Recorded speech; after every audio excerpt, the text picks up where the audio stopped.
أعوذ بالله من الشيطان الرجيم. بسم الله الرحمن الرحيم. لقد كان لكم في رسول الله أسوة حسنة لمن كان يرجو الله واليوم الآخر وذكر الله كثيرا. نحمده ونصلي على رسوله الكريم أما بعد. أعوذ بالله من الشيطان الرجيم من همزه ونفخه ونفثه. والذين تبوأوا الدار والإيمان من قبلهم يحبون من هاجر إليهم ولا يجدون في صدورهم حاجة مما أوتوا ويؤثرون على أنفسهم ولو كان بهم خصاصة ومن يوق شح نفسه فأولئك هم المفلحون. معزز حضرین، نبی کریم صلی اللہ علیہ وسلم کی سنہری وصیتیں، اس پر چوتھی وصیت آپ صلی اللہ علیہ وسلم کی وہ انصار سے متعلق ہے۔ حدیث میں آتا ہے، بخاری اور مسلم نے اس کو روایت کیا ہے، انس رضی اللہ عنہ راوی ہیں، فرماتے ہیں کہ اللہ کے رسول صلی اللہ علیہ وسلم کے پاس ابو بکر اور عباس رضی اللہ عنہما کا گزر انصار کی مجلس سے ہوا، جس میں وہ لوگ رو رہے تھے۔ انصار کے لوگ رو رہے تھے تو انہوں نے دریافت کیا، کیا وجہ ہے کہ تم لوگ رو رہے ہو؟ تو انہوں نے کہا، ہمیں رسول اکرم صلی اللہ علیہ وسلم کی مجلس یاد آ رہی ہے کہ آپ ہمارے ساتھ بیٹھا کرتے تھے۔ پھر یہ بات سن کر رسول اکرم صلی اللہ علیہ وسلم کی خدمت میں حضرت ابو بکر اور عباس رضی اللہ عنہما حاضر ہوئے اور انہیں اس بات کی اطلاع دی تو اللہ کے رسول صلی اللہ علیہ وسلم باہر تشریف لائے کہ آپ کے سر پر دھاری دار چادر کا عمامہ آپ پہنے ہوئے تھے اپنے سر پر۔ پھر صحابی فرماتے ہیں کہ رسول اکرم صلی اللہ علیہ وسلم پھر ممبر پر تشریف لائے اور اس دن کے بعد آپ کبھی پھر ممبر پر نہیں آئے، یعنی یہ ممبر پر جو آپ چڑھے یہ آخری مرتبہ آپ کا ممبر پر چڑھنا تھا۔ پھر اللہ کے رسول صلی اللہ علیہ وسلم نے اللہ کی حمد و ثنا بیان کی اور اس کے بعد ارشاد فرمایا، میں تم لوگوں کو انصار کے بارے میں حسن سلوک کی وصیت کرتا ہوں، ان کے ساتھ حسن سلوک کرو، یقیناً یہ میرے مخلص ساتھی اور رازدار ہیں، مخلص ساتھی ہیں اور رازدار ہیں، انہوں نے اپنی ذمہ داری اچھی طرح نبھائی ہے اور ان کا حق اب بھی باقی رہتا ہے۔ یہ اللہ کے رسول صلی اللہ علیہ وسلم نے ارشاد فرمایا۔ تو اس طرح سے نبی اکرم صلی اللہ علیہ وسلم کا یہ جملہ کہ میں تم کو وصیت کرتا ہوں، اور صحابی رسول کا یہ بیان کرنا کہ اللہ کے رسول صلی اللہ علیہ وسلم اس کے بعد ممبر پر نہیں چڑھے، تو گویا اس روایت سے معلوم ہوتا ہے کہ اللہ کے رسول صلی اللہ علیہ وسلم کی آخری وصیتوں میں سے یہ بھی ایک وصیت ہے۔ دیگر روایتوں میں بخاری شریف ہی کی روایت ہے جس میں بھی انس رضی اللہ عنہ راوی ہیں، جس میں آپ صلی اللہ علیہ وسلم نے یہ ارشاد فرمایا، آیت الایمان حب الانصار و آیت النفاق بغض الانصار، کہ ایمان کی علامت انصار سے محبت کرنا ہے اور نفاق کی علامت انصار سے بغض رکھنا ہے، یعنی انصار سے اگر محبت ہم رکھیں گے تو یہ ہمارے ایمان کی علامت ہے، اگر انصار سے بغض رکھیں گے تو یہ نفاق کی علامت ہے۔ اسی طرح ایک اور روایت میں برا بن عازب رضی اللہ عنہ اس کے راوی ہیں، جس میں آپ صلی اللہ علیہ وسلم نے ارشاد فرمایا، الانصار لا يحبهم الا مؤمن ولا يبغضهم الا منافق فمن احبهم احبه الله ومن ابغضهم ابغضه الله، کہ آپ صلی اللہ علیہ وسلم نے فرمایا، انصار جن سے صرف مومن ہی محبت کرتے ہیں اور انصار جن سے صرف منافق ہی بغض رکھتے ہیں، جو انصار سے محبت کرے اللہ اس سے محبت کرے گا، جو انصار سے بغض رکھے یا انصار کے متعلق دل میں بغض رکھے اللہ ان سے بغض رکھتے ہیں۔ تو اس سے معلوم ہوا انصار کی فضیلت، ایک یہ بھی معلوم ہوئی کہ اللہ تعالیٰ ان لوگوں سے محبت کرتا ہے جو انصار سے محبت کرتے ہیں۔ تو اس میں ایک فائدہ یہ بھی معلوم ہوا کہ اللہ کی محبت لازم ہونے کے لیے ہمیں انصار سے کیا رکھنا ہے؟ محبت رکھنا ہے۔ ایک اور روایت میں بخاری شریف کی روایت ہے، انس رضی اللہ عنہ راوی ہیں، یہ الفاظ ہیں کہ انصار کی ایک عورت اللہ کے رسول صلی اللہ علیہ وسلم کی خدمت میں حاضر ہوئی اور اس کے ساتھ ایک چھوٹا سا بچہ بھی تھا، تو آپ صلی اللہ علیہ وسلم اس سے بات چیت کی. پھر یہ جملہ آپ نے 2 مرتبہ فرمایا، اللہ کی ذات، اس ذات کی قسم جس کے قبضہ قدرت میں میری جان ہے، تم لوگوں میں مجھے سب سے زیادہ محبوب ہو. کون لوگ؟ انصار لوگ. کون لوگ؟ انصار لوگ. اب یہاں پر آپ اب تک انصار سے متعلق فضیلتیں سماعت فرمائے، اور یہ بھی معلوم ہوا کہ انصار سے متعلق اللہ کے رسول صلی اللہ علیہ وسلم کی وصیتوں میں سے یہ آخری وصیتوں میں سے ہے. اب سوال یہ ہے کہ انصار کون ہیں اور یہ اس فضیلت کے مستحق کیوں ہوئے؟ انصار کون ہیں؟ انصار سے مراد کون ہیں؟ اور اتنی فضیلت کے مستحق یہ کیوں ہوئے؟ کیونکہ اتنی روایتیں آپ کے سامنے میں تقریباً 5 روایتیں پیش کیا، اور کئی روایتیں ہیں ان کی فضیلت کے سلسلے میں. تو علامہ حافظ ابن حجر رحمۃ اللہ علیہ فتح الباری کی شرح میں لکھتے ہیں کہ انصار یہ ناصر کی جمع، ناصر کہتے ہیں مدد کرنے والے کو، یا یہ کہہ لیں کہ نصیر کی جمع ہے. اس میں جو لام ہے الانصار، یہ لام عہد کے لیے ہے، یعنی معنی کیا ہوگا کہ یہ اللہ کے رسول صلی اللہ علیہ وسلم کے انصار ہیں. اللہ کے رسول صلی اللہ علیہ وسلم کے انصار ہیں، یعنی نبی کریم صلی اللہ علیہ وسلم کے دور میں جو اللہ کے رسول صلی اللہ علیہ وسلم کی مدد کیے وہ انصار ہیں، اور مسلمانوں کی مدد کیے، مہاجرین کی مدد کیے وہ مراد ہیں. اور ان سے مراد 2 قبیلے ہیں، مشہور قبیلے تھے مدینہ منورہ میں، اوس اور خزرج. یہ 2 قبیلے اسلام آنے سے قبل، یا یہ کہہ لیں کہ ہجرت سے قبل، یہ 2 قبیلے باہم دشمن تھے، جن کی جنگیں بھی ہوا کرتی تھی.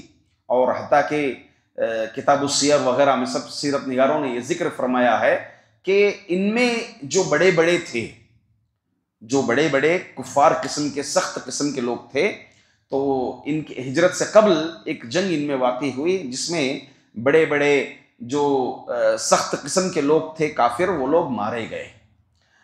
بقیہ جو انصار رہے، ان کے درمیان باقاعدہ طور پر دشمنیاں تھیں، جنگیں ہوا کرتی تھی.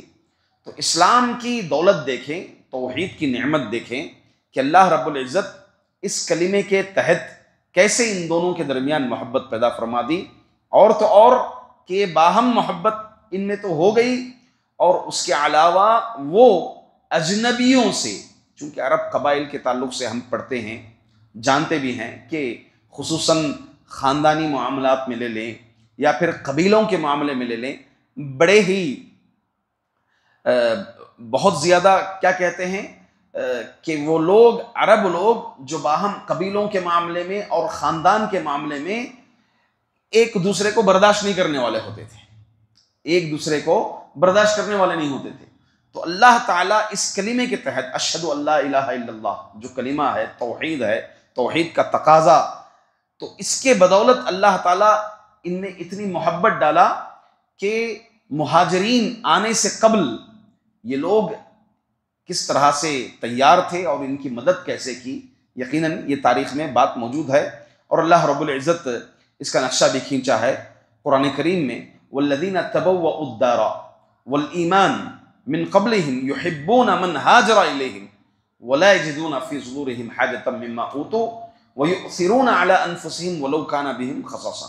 والذین تبوؤا الدار والایمان، جو لوگ پہلے ہی سے ان کے آنے سے قبل، مہاجرین کے آنے سے قبل، یہ گھر بنائے تھے اپنا، یعنی ایمان کی حالت میں، من قبلہم، ان کے آنے سے قبل، یحبون من ہاجر الیہم، جو لوگ ہجرت کر کے جاتے ہیں ان کے پاس، یہ ان سے کیا کرتے ہیں؟ محبت رکھتے ہیں. ولا یجدون فی صدورہم حاجہ، اور ان کے تعلق سے دل میں کسی بھی قسم کا بغض، کسی بھی قسم کا کینہ، کپٹ، حسد نہیں رکھتے. ویؤثرون علی انفسہم، اور یہ ترجیح دیتے ہیں اپنے نفسوں پر، اپنے آپ پر دوسروں کو ترجیح دیتے ہیں. وَيُؤْثِرُونَ عَلَىٰ أَنفُسِهِمْ وَلَوْ كَانَ بِهِمْ خَصَاصَةٌ، گرچہ یہ کتنی ہی خستہ حالت میں کیوں نہ. وَمَن يُوقَ شُحَّ نَفْسِهِ، جو اپنے آپ کو حرص سے بچا لیں، اپنے نفس کو حرص سے بچا لیں، وہی کامیاب ہیں. تو یہاں پر انصار کی کتنی فضیلتیں اللہ رب العزت نے بیان کی کہ انصار کے متعلق ایک تو گھر پہلے سے تھا، مگر اس کے باوجود اللہ نے کہا والایمان ذکر کر کے یہ کیا کہ حقیقی معنی میں یہ سکون پذیر تب ہوئے جب ایمان قبول کیے، جب ایمان قبول کیے تب سکون پذیر ہوئے، یعنی سکون میں آئے، اطمینان میں آئے، ایمان کی حلاوت جب وہ لوگ پائے تب حقیقت میں وہ سکون پذیر ہوئے۔ اس کے بعد پھر جو انصار مہاجرین آئے، جبکہ میں نے بتایا عرب کا معاملہ ایسا تھا کہ برداشت نہیں کرتے تھے، ہاں، تو جب مہاجرین آئے ان کے لیے کسی بھی طرح ایک تو محبت کیے اور ان کے تعلق سے کسی بھی قسم کا حسد اور بغض بھی نہیں رکھے۔ کئی ایسے امور آئے، جنگی امور آئے، اللہ کے رسول صلی اللہ علیہ وسلم دیکھیں خلافت کس کو ملی؟ مہاجرین کو ملی، کہ خلافت مہاجرین میں سے ہوں گے، ابو بکر، عمر، عثمان، علی رضوان اللہ علیہ اجمعین، سب کے سب مہاجرین صحابہ تھے، سبوں نے خلافت سمجھی، کسی بھی قسم کا ان کے تعلق سے کینہ کپٹ نہیں رکھی کہ ہم مدینے والے ہیں، ہم یہاں پر پہلے سے تھے، ہمارے لیے خلافت ہونی چاہیے، اعوذ باللہ، قطعاً ان کے دلوں میں اس طرح کی کسی بھی مہاجر صحابہ کے متعلق ایسی کوئی بھی چیز نہیں تھی۔ یحبون من ہاجر الیہم ولا یجدون فی صدورہم حاجہ مما اوتوا ویؤثرون علی انفسہم ولو کان بہم خصاصہ، یہ اپنے آپ کو یعنی اپنے نفس پر دوسروں کو ترجیح دیتے ہیں مسلمانوں کو۔ اس سلسلے میں شان نزول میں خود بخاری شریف میں دو روایتیں وارد ہوئی ہیں، دو شان نزول وارد ہوئے ہیں کہ ایک انصاری صحابی، ایک آدمی اللہ کے رسول صلی اللہ علیہ وسلم کے پاس مہمان بن کر کے آیا، تو آپ صلی اللہ علیہ وسلم کے گھر میں کچھ نہیں تھا، پھر ایک انصاری صحابی نے اس کی ذمہ داری لی، مہمان نوازی کی۔ جب وہ گھر گئے، گھر پر بیوی سے معلوم کیے کہ مہمان آ رہا ہے، گھر پر کچھ نہیں تھا، تو ایسے وقت بیوی نے کہا کہ صرف بچوں کا کھانا بچا ہوا ہے۔ پھر دونوں نے پلان کیا، یہ کیا کہ بچوں کو ایسے ہی سلا دیں گے اور ہم خود بھی بھوکے رہیں گے، بس کھانا لا کر رکھنا، جیسے ہی شروع ہوتا ہے کھانے کا وقت تو ہم چراغ کو بجھا دیں گے۔ تو ایسے ہی ہوا، چراغ کو بجھا دیا گیا، مہمان اطمینان سے کھا لیا، اور مہمان کے سامنے ایسے کر رہے تھے کہ گویا وہ بھی کھا رہے تھے۔